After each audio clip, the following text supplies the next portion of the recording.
A woman on trial for DWI tested negative for alcohol and illegal drugs, but she's still on trial because of the medication she's taking to control her mental health condition. Now, she says she was not impaired to drive. Fox 4's Sean Rabb joins us now to explain a story a lot of us might be interested in. Sean. All right, Heather, you know, it's easy to tell if someone is drunk in driving, breathalyzer, blood draw, and then there's a standard 0.08 blood alcohol content, but not so easy to tell if someone's prescription medication has impaired their abilities. You're about to meet a woman named Amanda Porter. She takes many meds daily to control her bipolar disorder, but she wants her story told because she believes the system needs another way to deal with people like her, even if it doesn't appear that way to law enforcement. Amanda Porter and attorney Heath Grob head to court hoping to beat a DWI charge because the justice system, he says, it is completely unprepared to deal with people who have mental health issues. Porter was leaving a Roy City convenience store when Officer Jose Torres pulled her over for an expired registration March 2013. He testified her speech seemed low and slow, and she told him she was on medication. Torres asked, "What did you buy at the store?" I got a drink. What kind of drink? Loco or whatever. Have you been drinking today? No.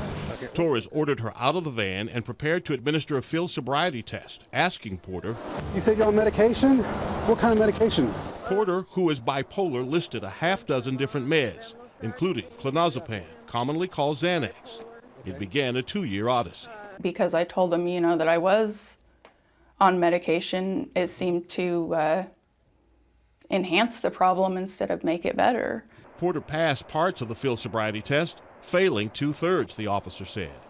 She was arrested for DWI and taken to jail. She voluntarily gave blood for analysis. DPS testing showed negative for alcohol and a host of other drugs except clonazepam, the Xanax. Following her arrest, she had a psychotic episode. I attempted suicide and ended up in a hospital.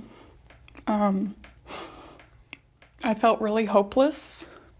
Heath Grob says the state needs to create another way to deal with people who may appear impaired because of meds for psychological problems when they're not. And gives all the clear indications of someone who has a significant and real mental health issue so that they treat them a little differently. But these medications that people take for illnesses, mental illnesses and stuff, they don't impair people in a way, in a bad way. They make me normal. They take care of the problem that I have. They don't, make a bigger problem. If I'm not on the medication, then there's a problem. Attorney Heath Grob says at the very least there needs to be more mental health training, state-mandated training for police. Based on what he saw and heard in court, Rockwall County Court at Law Judge Brian Williams will issue his ruling by noon Monday and will report whether he found Amanda Porter guilty on the DWI she faces. All right, we'll look forward to that. Thanks, Sean. Okay.